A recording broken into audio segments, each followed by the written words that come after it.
Feeling ko wala ako sa gitna, but...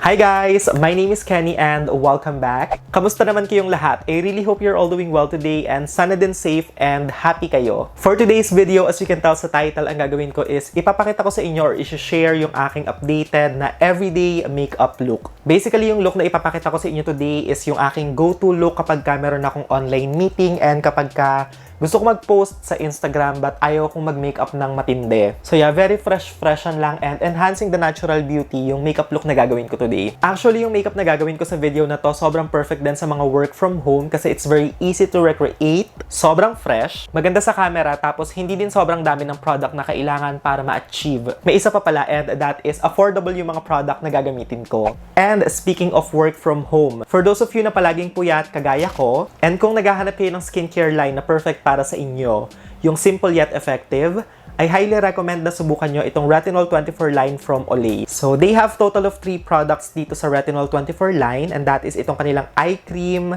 moisturizer, and serum. I've been using these products for the past couple of weeks and I can definitely tell you na talagang effective and nakakatulong sila para mas mapaganda yung skin. Usually kasi diba kapag ka nagpupuyat tayo, what happens is nawawala yung glow ng ating skin. Sobrang lakas niya makahaggard and parang nakakatuyot. Ako talaga I can attest to that kasi lately talagang palaging kulang ako sa tulog. But simula nung ginamit ko itong mga product na to from Olay, na-notice ko talaga na the morning after, mas healthy and glowy looking yung aking skin. Sobrang okay na okay siya kapag palagi kayong puyat or kaya kapag feeling nyo hindi ganun ka glowy yung skin nyo. Especially itong serum, sobrang love na love ko siya kasi talagang ang ganda niya sa skin. Ibang level yung hydration na binibigay nitong product na to sa skin. Actually, kahit few days nyo lang gamitin itong mga product na to, manonotice nyo na may effect talaga siya and mas napapaganda yung skin. And kagaya nga nung sabi ko sa previous video, this one para siyang 8 hours of sleep in a bottle. And also, kung ang hanap nyo sa skincare product is yung merong powerful ingredient kagaya ng retinol, which is a form of vitamin A,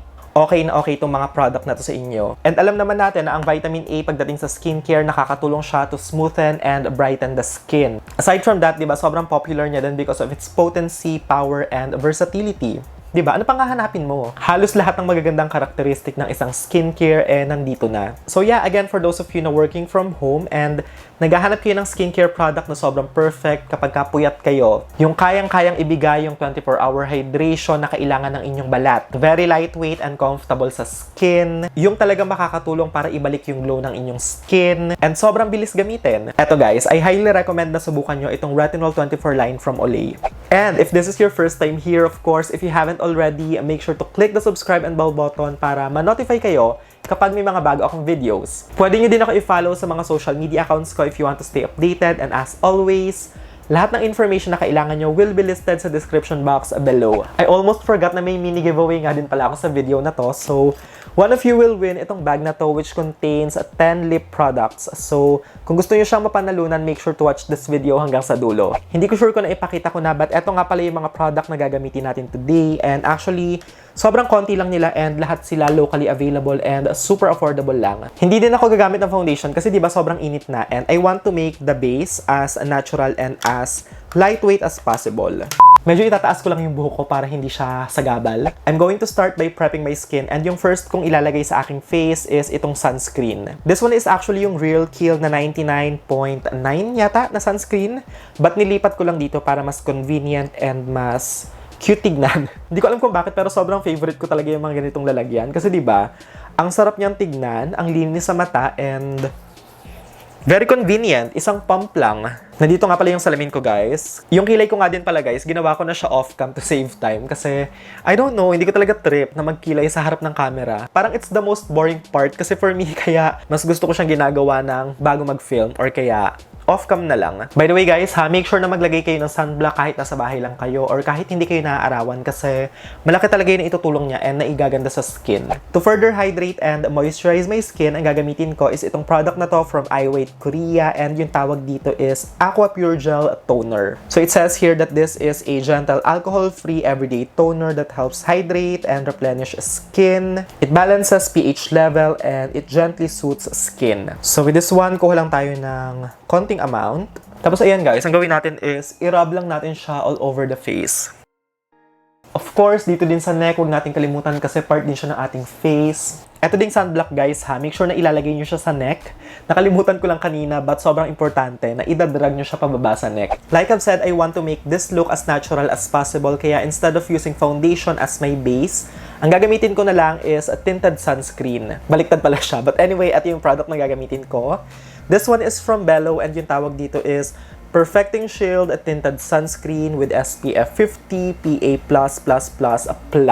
Sa lahat kasi ng base na meron ako, ito yung pinaka-natural looking and talagang parang skin-like yung finish. And actually, ito din naman talaga yung ginagamit ko kapag gusto ko ng very, presentableng look. Kapag magpipicture ako, or kung hindi man ito yung ginagamit ko is yung BLK and yung Sun Glow na tinted sunscreen. Idadab ko muna siya sa face using my finger. Kasi ang habol lang naman natin dito is yung ma-even out yung ating skin tone. Hindi naman natin habol yung sobrang perfect looking na skin for this look kasi 'di ba, natural makeup siya. So to blend this, instead of using a sponge, brush na lang yung gagamitin ko. Kasi kapag gumamit tayo ng sponge, ang mangyayari is sisip-sipin lang ng sponge yung product and mawawala yung kanyang coverage.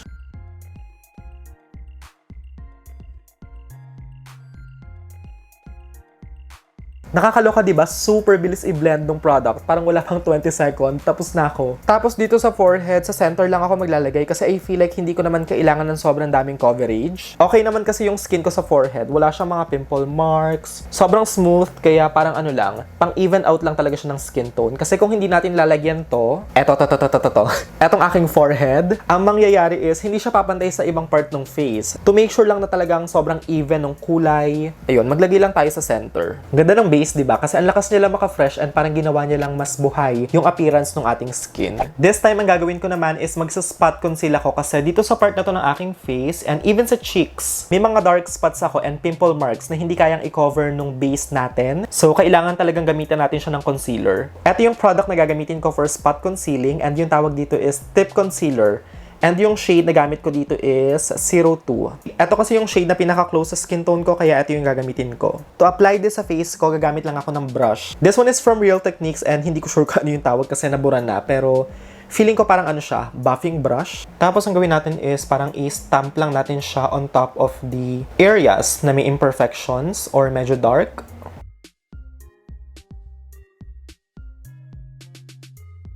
Dito sa part na to, sobrang importante na yung gamit yung concealer talagang close yung kulay sa skin. Kasi kung hindi, ang mangyayari is magmumukha siyang patchy. Baka magmukha kayong Dalmatian kasi diba may mga spots. You have to make sure na talagang close yung kulay niya sa inyong skin tone para mas undetectable and mas natural looking. Malinis tignan. Sobrang flawless, ganun. Tsaka for everyday talaga, mas okay yung ganitong format ng pag-a-apply ng makeup kasi hindi mabigat sa face, di ba? Hindi mo kailangan i-cover yung buong face. But of course, it's up to you pa din. Kung gusto niyo mag-full glam everyday, then by all means, go ahead and mag-full glam kayo. See that, di ba? Sobrang natural lang ng finish.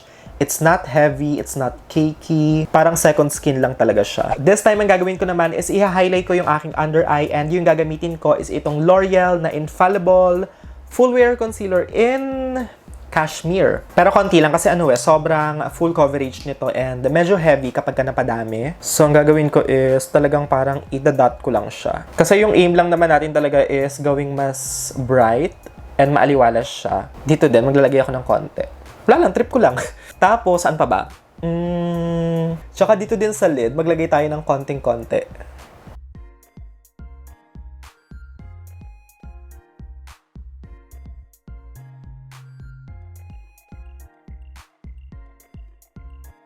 Bago ko iset ng powder ang face ko, maglalagay na ako ng blush and yung gagamitin ko today is actually a liquid lipstick. This one is from the Vice Cosmetics X BT21 collaboration and eto yung kanilang Phenomenal Velvet Liquid Lipstick in the shade Shuki. Super nice kasi ng kulay na to and ang fresh niya sa cheeks, kaya eto yung gagamitin ko. So with this one, ang gagawin ko is ilalagay ko muna siya sa likod ng kamay para hindi overwhelming kasi kapag dumiretso tayo dito tapos dinat natin sa face, minsan sumusobra siya eh. So, balik lang tayo sa foundation brush. Tapos, ang gawin natin is i-pick up natin yung liquid lipstick. Tapos, ganyan lang. I-press lang natin yung brush sa apple ng ating cheeks. Huwag nyo siyang isuswirl kasi madidisturb yung ating concealer and tinted sunscreen.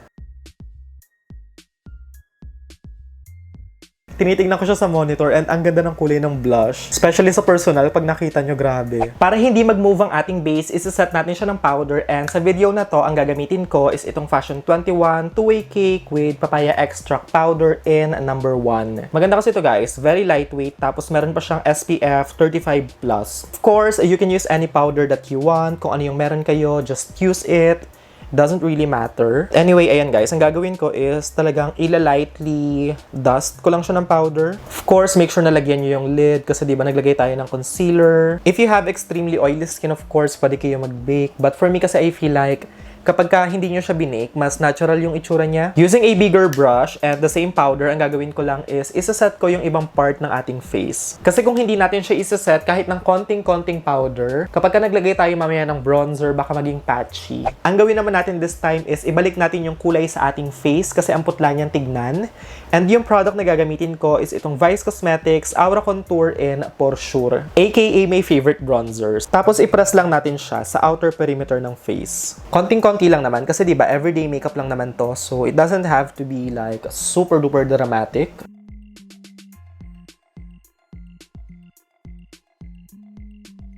So, when it comes sa eyes, actually, hindi naman ako naglalagay ng eyeshadow for everyday. But feeling ko kasi, kung hindi ko siya lalagyan, sobrang plain tignan. Super plain yung tignan actually. Kaya ang gagawin ko na lang is, pupunta ko dito kay EB Advanced na Rich Palette. Tapos, using a fluffy brush, kukunin ko lang tong bronze color. Tapos, ang gagawin ko lang is, ipapress ko lang siya all over the lid. Feeling ko napadami, so bawasan natin.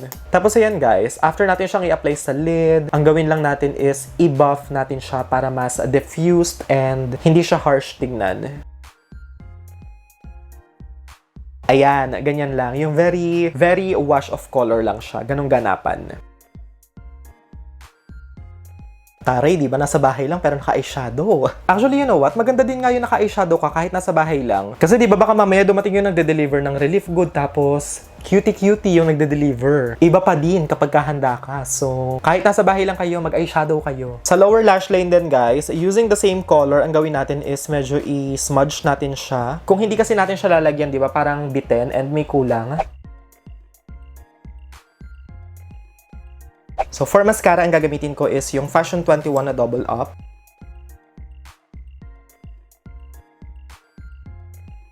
For my highlight, ang gagamitin ko is from EB Advanced and this one is yung kanilang Glow Out Highlighter in Spotlight. Tapos ayan guys, ang gagawin ko is ibabuff ko lang siya sa highest point ng aking face. Grabe, di ba? It's so nice. Ang tagal pa maubos kasi itong highlighter na to, last year pa siya sa akin. Pero hanggang ngayon, para pa rin siyang bago as in, sobrang minimal lang nang nababawas. And of course, sa tip ng nose, sa bridge, tapos using a pencil brush like this. Malinis ba to? Hindi ko sure kung malinis siya, but gamitin na din natin. So, i-pick up lang natin yung highlighter, tapos ilagay natin siya sa inner corner ng ating eye para mas magmukha siyang buhay na buhay and mas maaliwalas. Hindi ko na makalimutan, dito nga din pala.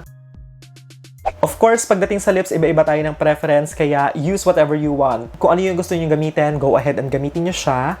So, for me, yung gagamitin ko is itong Sun Glow by Fresh na tinted lip screen in the shade Sun Kissed para magmukhang plump and talagang sobrang juicy and healthy ng aking lips.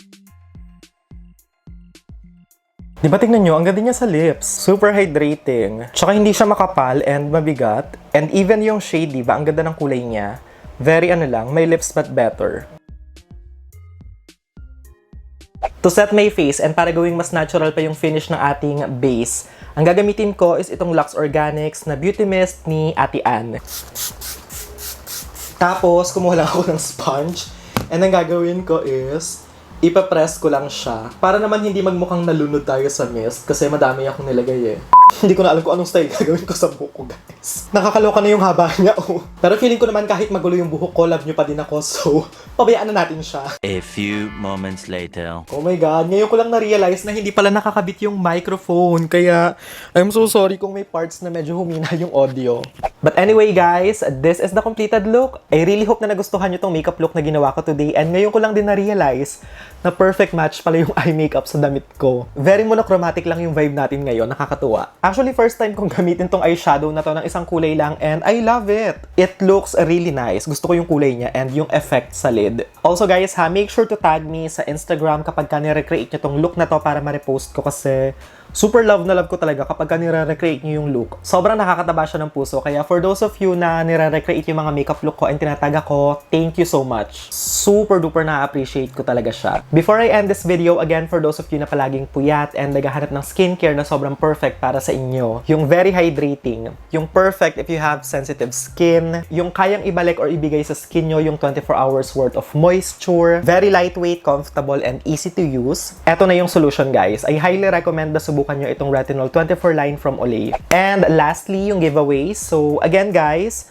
one of you will win itong bag na to which contains 10 lip products. To join the giveaway, all you have to do is of course subscribe to my channel, give this video a thumbs up, follow me on Instagram at Kenny Manalad. Then after that, mag-comment lang kayo kasama yung Instagram username nyo para kapag ka nanalo kayo, mabilis ko kayo makokontakt. Make sure to check the description box as well kasi ilalagay ko dun yung mechanics para hindi nyo makalimutan. Ayun lamang guys, that is it for today's video. If you enjoyed watching, of course, make sure to give this video a thumbs up and subscribe to my channel if you haven't already. Thank you guys so much for watching. I love you all so much and I hope to see all of you again on my next one.